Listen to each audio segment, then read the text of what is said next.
Jesus' appearance was dazzling. Dazzling. Hang on to that word, dazzling. We'll come back to it.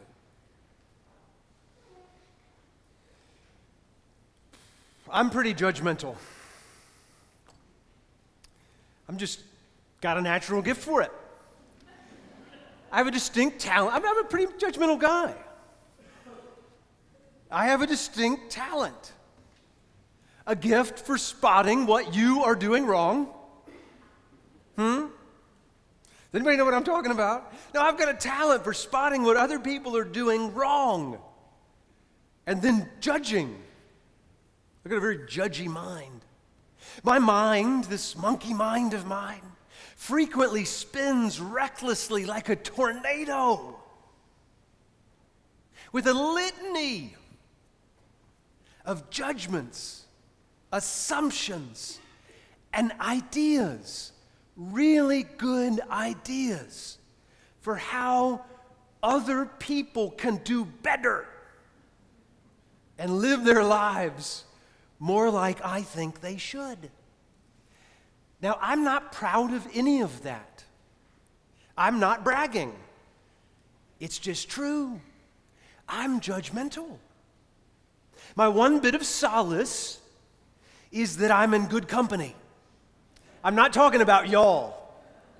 I have a sense that y'all are not very judgmental. No, I'm in good company because the disciples of Jesus were very judgmental too. And yet Jesus kept them around. Just like for some reason he's kept me around for 48 years now. And he loved them anyway. In spite of all their judgment. The same way I have a sense, pray God, he loves me anyway. So maybe you're thinking, were they that judgmental? They were. You remember Peter? Do you remember that Peter may get like the gold star for being the most judgmental guy in the history of the world? Because Peter famously corrected Jesus.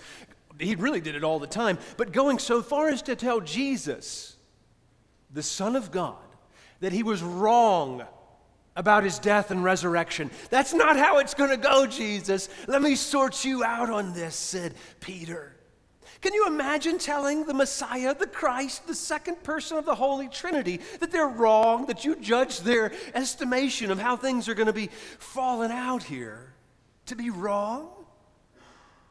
I can actually imagine that. And yet Peter, judgmental Peter, is the first disciple that Jesus called. And he's one of the three that Jesus took with him in this morning's gospel to witness the majesty of the transfiguration. So I can't help but tell on the disciples one more scene in which they're so judgy. It's one of the most embarrassing scenes in the entire gospel. It's the one, y'all remember this, don't you? It's the one in which Peter and the other disciples get really judgy with some parents who are bringing their kids to see Jesus and receive a blessing. Y'all remember that? And the very judgy disciples, I would have been with them, by the way, they say to the parents very sternly, "Don't bother the teacher with your children. You should have better judgment than that," the disciples said to him. Jesus doesn't have time for your little kids. Can you imagine? I can. You remember what Jesus did? You do, don't you? Jesus looked down at the children. And he looked out at their bedraggled parents. And he said, No. Don't mind these boys. Come. Let the little children come to me, said our Jesus. And then he took time. That was in the gospel. He took time, Jesus did, with each one of them until late in the afternoon. And only when he had spent time with each child, blessed them all, did he go on his way. And Jesus wasn't too bothered by the disciples and their behavior, because Jesus knew that he was calling judgmental people to be his disciples. Do you know how he knew that he was calling judgmental people to be his disciples? It's pretty simple. He knew because most people are pretty judgmental. So we know if he called any people at all, he was likely to get judgmental people. Now, I'm not talking about y'all, I'm talking about me and the rest of the human race. We're pretty judgmental. But the transfiguration scene is an antidote, like medicine, for the toxicity of our judgmental propensity. You see, the transfiguration scene, this mountaintop experience, in which Jesus became a dazzling vision of white and light, is for those of us who are naturally judgmental. I want to get into it by using a Thomas Merton quote. Is that okay? I'm going to quote Thomas Merton, our good Kentucky monk. This is from his book, New Seeds of Contemplation, in which he describes the saints. Merton says the saints are not saints because they're pious and well-behaved. Check this out. The saints are saints because they are so dazzled. There's that word. The saints are saints because they're so dazzled by the reflection of God that they see in the souls of the people they live with, that they no longer have any power to condemn or judge anything they see in another person. The saints are saints because they're so dazzled by all of us that they're stripped of their power to judge. So the gospel says Jesus' appearance became dazzling. And Peter and James and John were terrified. Now stay with it here. I take terrified to mean that they were horrified at their own inadequacy when faced with such glory. Does that kind of make sense? So check this out. Let me put it on the street. Have you ever been around someone who is so kind and effortlessly loving that you feel bad about yourself when you're with them? No, I'm saying but it's you feel bad in sort of a good way. Why? Because their kindness makes you want to do and be better. Does that make sense? So I think Jesus shows the disciples his own dazzling core, his own dazzling true inner self, so that they'll go down the mountain and look for the dazzle in everybody else. They'll look for the dazzling reflection of God in all the people they meet. So he's saying, see it in one place, see the dazzle in me, and then go look for it in Zach. And then go look for it, in Bennett. And Olivia, and Joyce, and Abe, and all the rest. So here's the deal. Anybody in this room have free will? Oh gosh, just a few of you. Huh. Okay, that's a whole nother thing we need to do. You all have free will. No, here's the thing. Because of the gift of free will, we can waste our entire lives, y'all, judging everybody and everything all around us all day long. Fortunately, we can also exercise our free will muscle to make life over into a grand adventure of looking, always looking for the dazzling side, the dazzling inner core of everybody we meet and every moment we live in. Again, let me put it on the street. Many years ago, I experienced a dazzling transfiguration down in East Tennessee, where we lived for a number of years. This was a long time ago. My wife, Kristen, and I were foster parents. And to be foster parents, we had to take a foster parent class facilitated by the state of Tennessee. Now, back in those days, this was a long time ago, I was even more judgmental than I am today. And I'm pretty judgmental today. So I was a bad case back then. In this class, we had a marvelous teacher. Her name was Miss Peggy. That was her name, Miss Peggy. Miss Peggy was certified by the state to train us how to be foster parents. Miss Peggy was well qualified. Among the reasons was that she had fostered several hundred kids in her own home over decades of devoted service. Miss Peggy was jovial and fun. Miss Peggy was country as cornbread. We loved her. By the way, that's a compliment where I come from. At the start of class one evening, Miss Peggy read out loud the names of some of the children we might have placed in our home. And as she read the list of names, I'm not proud of this, but the tornado of judgment started spinning. Here's some of the names of the kids y'all might foster, Miss Peggy said. There's one named Rainbow Moonbeam. There's another named Spring Rain. There's another little child named Serenity Starlight. Now those are the types of names, y'all, that I wasn't used to. I just wasn't. And they didn't, I'm not proud of this. They didn't seem appropriate to me. They didn't seem like the kind of names you ought to give to a baby who'd grow up into a child, who'd grow up into an adult, and someday need to write their name on a resume or sign a check. So my judger just started whirling, you know. Now, fortunately, my mother raised me right not to say everything that crosses my mind. So I didn't share my thoughts on the matter as they were spinning through my monkey mind, but the tornado of judgment whipped up to a fever pitch. What kind of names are those, I thought to myself, and who are these parents?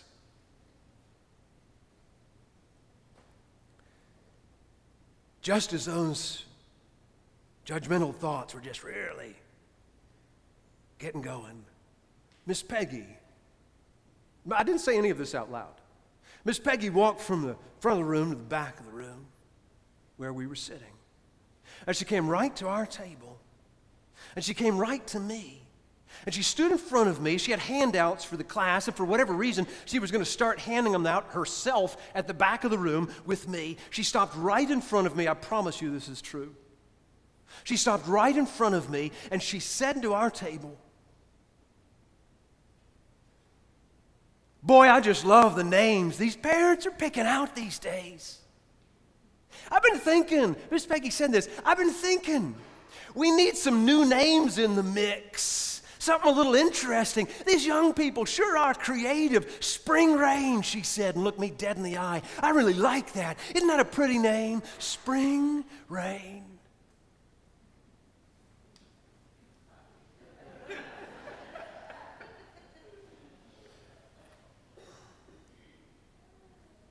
I promise you, you can ask Kristen after this, that's a true story.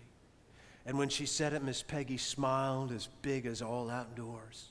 And I promise you, God is my witness, Miss Peggy's face became dazzling bright. She gave me that handout, and she went on her way. And as she walked away from me, I promise you, light trailed behind her.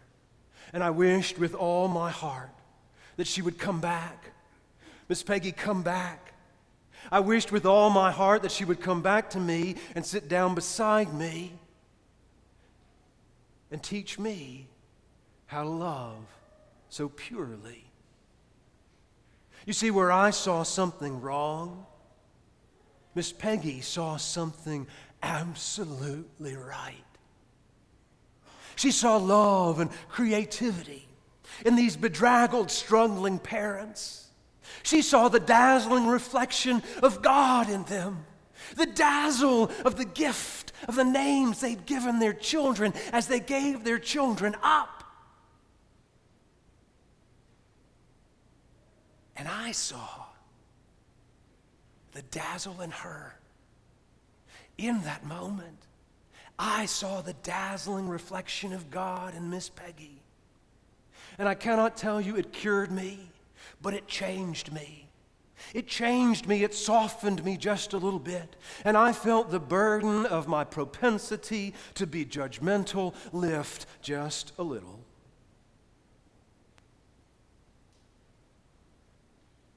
And I realized something that day, a realization that has grown in me every day in these nearly 20 years since. It turns out, y'all may know this, I'm a slow learner. It turns out that I'm not actually obligated to comment on everything that I see and hear.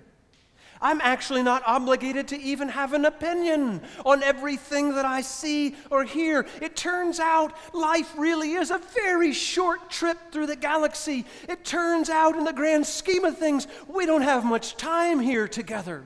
It turns out, and this is the gospel, do y'all remember this? It turns out, we're Christians, it turns out that when we die, we're going to be resurrected in new bodies to live in the dazzling joy of God's love.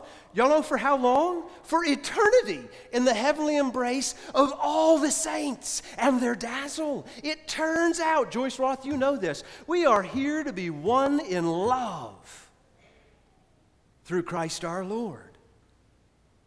It turns out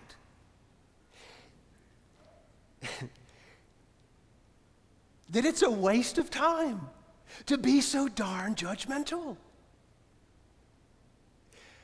The most striking thing about Merton's teaching is that the saints, did y'all catch this part of it? We'll end on this. The saints are so dazzled by what they see in their neighbors, in us, that they are actually stripped of their power to condemn and judge what they see in others. It's a miracle. So if I'll commit myself to being dazzled by you instead of judging you, the promise of the saints is that God will strip me over time of my power to judge you so darn much. That's amazing. So here's the deal. What I'm about to say is ill-advised, but I'm going to tell you what my Lenten practice is going to be. I don't advise you to tell someone else what your Lenten practice is going to be, because then they'll start counting the brownies you eat or how many times you say a cuss word or whatever the heck it is you're doing. But I'm going to tell you, because I want a little bit of accountability. Here's what I'm going to do for Lent. I'm going to stop being so darn judgmental. But I can't actually do that. So I'm going to start being dazzled. When I think a judgmental thought, I'm going to counter it with a dazzlement thought. And here's going to be my tell. You know what a tell is? Here's how you're going to know, oh God, there he is in his Lenten practice. When I'm tempted to judge, criticize, or assume a closed and defensive posture, I'm going to say, wow, I am dazzled by you. So every time I say, you're going to be like, what did I do? If I say, when you come to me and you're like, hey, and you start to tell me all the things that I've done wrong, I'm going to say, I am dazzled by your attention to detail. When you're going to hear me in Kroger, you're going to hear me everywhere. My children are going to think their name is Dazzle now. I am dazzled, Misty, by your ability to spot what I'm doing wrong. You are dazzling, I'm going to say. And just know this, I'm trying to assume an inner posture, an inner dazzled posture that makes me vulnerable to the living God, that the living God might strip me of my power to condemn and judge other people. Because I figure, why judge? Why judge when you can be dazzled? Y'all are dazzling. Amen.